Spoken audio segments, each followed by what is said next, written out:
Every morning, hundreds of displaced factory workers line up by the roadside, hoping to find work.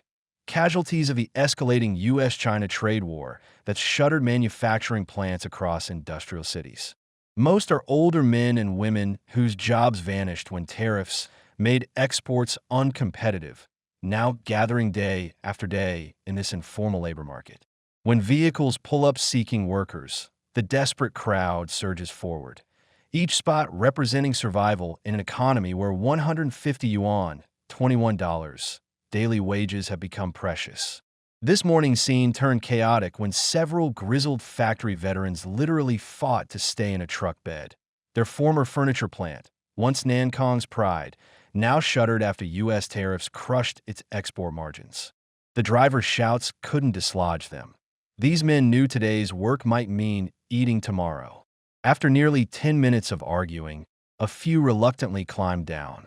The competition has turned Darwinian since the latest tariff hikes.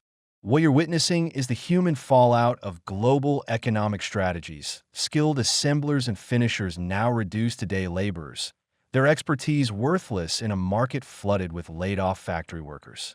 For these grassroots migrants who once built China's export miracle, survival has become a daily battle the trade negotiators will never see. Let me paint you the real picture of factory work in Hangzhou. It's a battlefield shaped by the U.S. China trade war. Just yesterday, a factory announced 10 positions, a pittance compared to pre-tariff hiring sprees. By morning, 200 desperate workers mobbed the gates. Picture this: migrants dragging suitcases past shuttered workshops, their faces etched with exhaustion.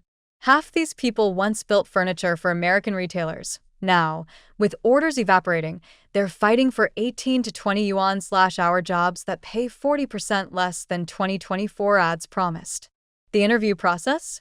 A dystopian circus. Why? Because Hangzhou's manufacturing sector, once a poster child for Made in China 2025, is reeling. Tariffs have forced factories like Huajian Group to pivot from exports to domestic markets, slashing payrolls. Those 8,000 to 9,000 yuan/month job ads? Pure fiction. Even skilled assemblers beg for spots packing goods for belt and road markets, the only growth area as U.S. trade collapses. Here's the brutal truth. Coming to Hangzhou now is economic suicide. With Trump's March 2025 tariff hike on Chinese EVs and semiconductors, more layoffs are coming. You'll burn savings fighting for scraps, then join the 3,000 workers I saw last week boarding buses home, defeated. Stay put. Wait for China's tech sector rebound to revive jobs. Until then, the trade war's casualties are piling up on Hangzhou streets. Don't become one. Another casualty of the U.S. China trade war collapses. This 50 million yuan facility, spanning 33,000 SQM, now stands hollowed out. The factory's state-of-the-art CNC machining centers and automatic lathes, purchased during the 2023 export boom, are being auctioned at 20 cents on the dollar, victims of Trump's latest 145% tariffs on Chinese machinery. The owner, surviving on 3 days without sleep, faces a perfect storm. Creditors demanding repayment as export contracts vanish, suppliers cutting off materials due to disrupted global supply chains, and 120 unpaid workers protesting outside, their wages frozen since U.S. retailers canceled 18 million yuan in furniture orders last quarter. This was no ordinary liquidation. Those machines are precision equipment meant to last decades, now scrapped after just 18 months.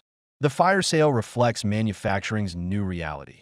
With the yuan weakening to 7.2 against the dollar and belt and road markets unable to replace lost U.S. business, even premium factories are becoming collateral damage in this economic war.